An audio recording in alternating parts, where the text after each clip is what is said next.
अस्सलामुअलैकुम दोस्तों, आप सब कैसी हो? दुआ करता हूँ सब अच्छी हो।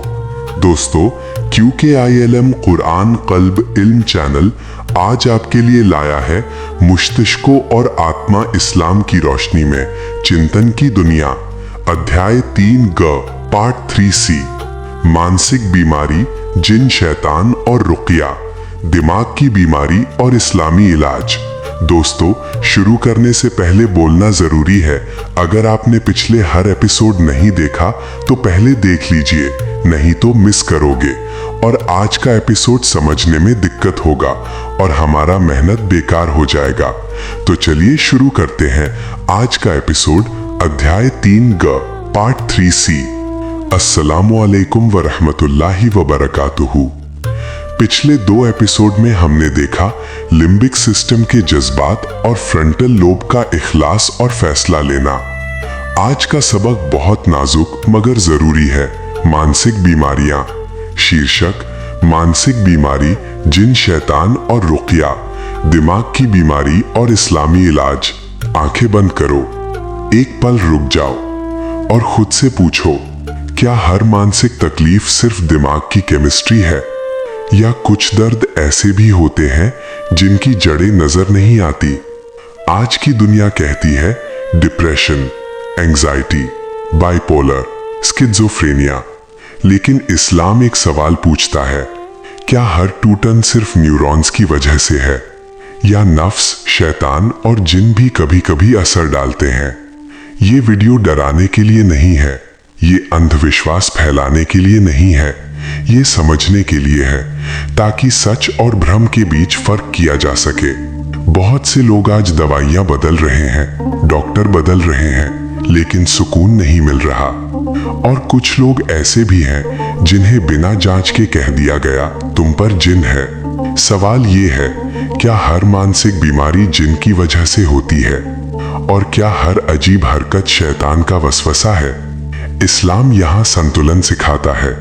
अल्लाह ताला फरमाते हैं, वमन याशु अन दिक्र रहमानी नुक़य्यिद लहू शैतानन फहुवा लहू करीनुन। जो रहमान के जिक्र से मुंह फेरता है, हम उसके लिए एक शैतान मुकर्रर कर देते हैं, वो उसका साथी बन जाता है। सूरह ज़ुख़रुफ़ 36। और नबी सल्लल्लाहु अलैहि वसल्लम ने फरमाया, शैतान इंसान की रगों में खून की तरह दौड़ता है। बुखारी, मुस्लिम। आज की न्यूरोसाइंस और साइकाइट्री कहती है मानसिक बीमारियां दिमाग के केमिकल और स्ट्रक्चरल प्रॉब्लम से होती हैं, लेकिन इस्लाम इसके साथ रूहानी वजह भी जोड़ता है। जिन, शैतान, नजर, सहर, दोनों में कोई टकराव नहीं बल्कि एक दूसरे की तकमील है। दोस्तों, अगर समझने में कोई दिक्कत हुआ तो कमेंट में लिख के बोलिएगा। चलिए और भी गहरा में चलते हैं, मानसिक बीमारियों की neurology. Depression, serotonin, dopamine, norepinephrine की कमी, हिप्पोकैम्पस छोटा हो जाता है, फ्रंटल लोब की सक्रियता कम हो जाती है। रिसर्च में पाया गया है, जो लोग रोज नमाज पढ़ते हैं और जिक्र करते हैं, उनका सेरोटोनिन लेवल नॉर्मल रहता है और डिप्रेशन 67% तक कम हो जाता है। एंजाइटी डिसऑर्डर, चिंता, अमिगडाला बहुत ज्यादा सक्रिय, फ्रंटल लोब कमजोर हो जाता है, नतीजा बेकार का खौफ।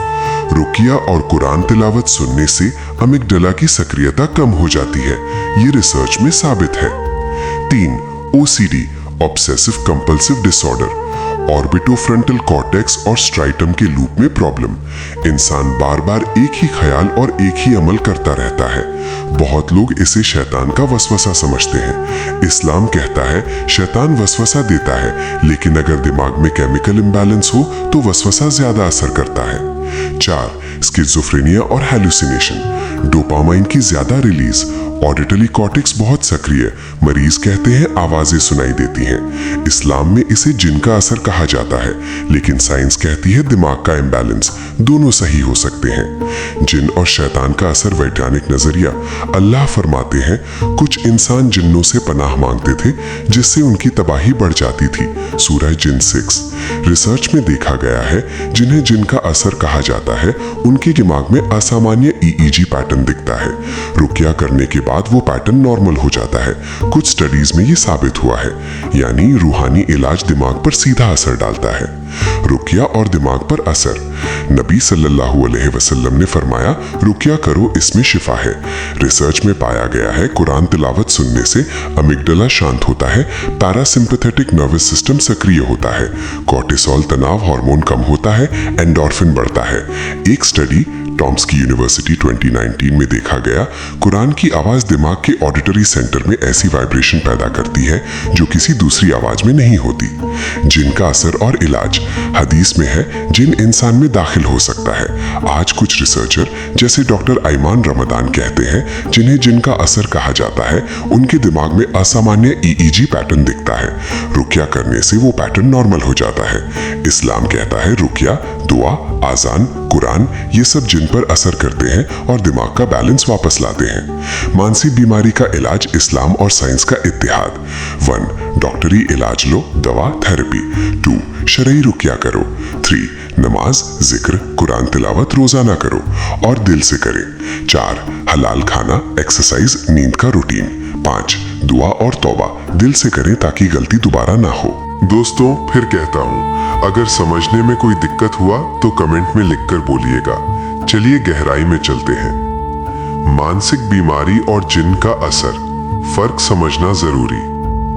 इस्लाम कभी नहीं कहता हर बीमारी जिन है, और ये भी नहीं कहता जिन का वजूद ही नहीं। इस्लाम कहता है इंसान बराबर जिस्म, दिमाग, रूह, तीनों को समझे बिना इलाज अधूरा रहेगा।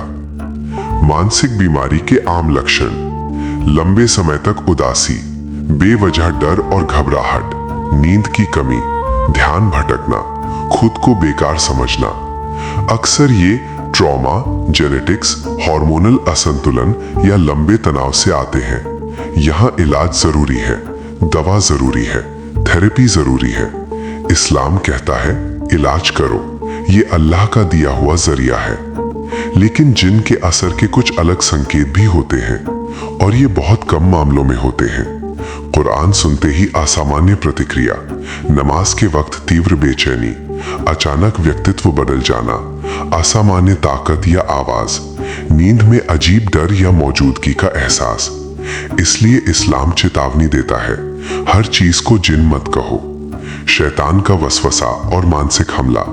शैतान हमेशा पागल नहीं बनाता, वो पहले तोड़ता है। वो फुसफुसाता है, तुम अकेले हो, तुम नाकाम हो, अल्लाह तुम्हें माफ नहीं करेगा, अब कोशिश का क्या फायदा। ये आवाजें सुनाई नहीं देती, ये महसूस होती हैं। न्यूरोसाइंस कहता है बार बार नकारात्मक सोच दिमाग को उसी पैटर्न में ढाल देती है। इस्लाम कहता है वसवसा आए तो अल्लाह को याद करो। जब तुम कहते हो आऊज़ु बिल्लाहि मिनश शैतानिर रजीम, तो सिर्फ दुआ नहीं पढ़ते, तुम अपने दिमाग को नया संकेत देते हो। शैतान डर से ताकत पाता है, क्योंकि डर इंसान को कमजोर करता है। लेकिन तकवा डर नहीं, होशियारी है। तकवा मतलब मैं अकेला नहीं हूँ, अल्लाह देख रहा है। रुकिया डर नहीं, संतुलन। आज रुकिया को डरावना बना दिया गया है। चीखें, जोर, दिखावा, ये इस्लामी रुकिया नहीं, ये व्यापार है। सही रुकिया शांत, सम्मानजनक, तौहीद पर आधारित, कुरान और दुआ पर आधारित। रसूल सल्लल्लाहु अलैहि वसल्लम ने खुद रुकिया की, लेकिन कभी जोर नहीं किया, कभी तमाशा नहीं बनाया। रुकिया असर क्यों करती है? क्योंकि कुरान की तिलावत दिल को सुकून देती है, जिक्र डर कम करता है, ईमान उम्मीद पैदा करता है, उम्मीद दिमाग की हीलिंग बढ़ाती है। ये जादू नहीं, ये अल्लाह का बनाया हुआ सिस्टम है। झूठे इलाज से सावधान। जो कहे दवा हराम है, सिर्फ मेरे पास शिफा है, ताबीज नहीं लिया तो नुकसान होगा, वो इस्लाम नहीं, इस्लाम का नाम बेच रहा है। इस्लाम कहता है दवा लो, दुआ करो, अल्लाह पर भरोसा रखो, तीनों का संतुलन ही शिफा है। आत्महत्या के विचार और इस्लाम। सबसे नाजुक बात, जब कोई कहता है अब और नहीं सह सकता, ये कमजोरी नहीं, ये दर्द की चरम सीमा है। इस्लाम यहां डांटता नहीं, इस्लाम हाथ बढ़ाता है। अल्लाह फरमाते हैं, ऐ मेरे बंदो, अपनी जानों पर जुल्म ना करो। ये आयत टूटे दिलों के लिए है। पार्ट 7, जिन, डर और समाज की गलतियां। समाज जल्दी फैसला करता है, लेबल लगा देता है। इससे मरीज का दर्द बढ़ता है, इलाज रुक जाता है। इस्लाम कहता है रहमत बनो, बोझ नहीं। हर केस अलग है, हर दर्द की वजह अलग है। फाइनल पार्ट, उम्मीद की रोशनी। तुम्हारा दर्द दिखता नहीं, लेकिन अल्लाह देखता है। तुम्हारे दिमाग की जंग लोग नहीं समझते, लेकिन अल्लाह जानता है। शायद तुम्हारी शिफा होगी डॉक्टर के जरिए, दुआ के जरिए, रुकिया के जरिए और अल्लाह की तरफ लौटकर, सब साथ साथ। आखिरी बात, तुम पागल नहीं हो, तुम अकेले नहीं हो और तुम्हारा दर्द बेकार नहीं। अल्लाह के यहाँ कोई आंसू बेवजह नहीं। ऐ देखने वालों, मानसिक बीमारी शर्म की बात नहीं है, ये दिमाग की एक बीमारी है, जैसे डायबिटीज जिस्म की। इस्लाम इसका इल्जाम नहीं लगाता, बल्कि दुनिया और आखिरत दोनों का इलाज बताता है। अल्लाह हमारे दिमाग को सुकून अता फरमाए, ताकि हम उसके जिक्र से इत्मीनान हासिल करें। आमीन। अगले अध्याय 4 में हम शुरू करेंगे नया टॉपिक, मौत, बरज़ख और दिमाग का आखिरी लम्हा, रूह निकलते वक्त क्या होता है। इंशाल्लाह बहुत जल्द मिलते हैं। दोस्तों, ये क्यू इल्म कुरान कल्ब इल्म चैनल, मतलब कुरान से कल्ब को रोशनी करने वाली इल्म है। अगर आपने चैनल को सब्सक्राइब नहीं किया तो जल्दी से सब्सक्राइब कर लीजिए। दोस्तों, अगर इस वीडियो और जानकारी अच्छी लगी तो कमेंट, लाइक और शेयर कीजिएगा। दोस्तों, अच्छी रहिए, सेहतमंद रहिए और दुआ कीजिएगा आलम मुस्लिमा के लिए और पूरी दुनिया के इंसानों के लिए। दोस्तों, चैनल को सब्सक्राइब और शेयर कीजिएगा। अल्लाह हाफिज। अस्सलामु अलैकुम वरहमतुल्लाहि वबरकातुहू।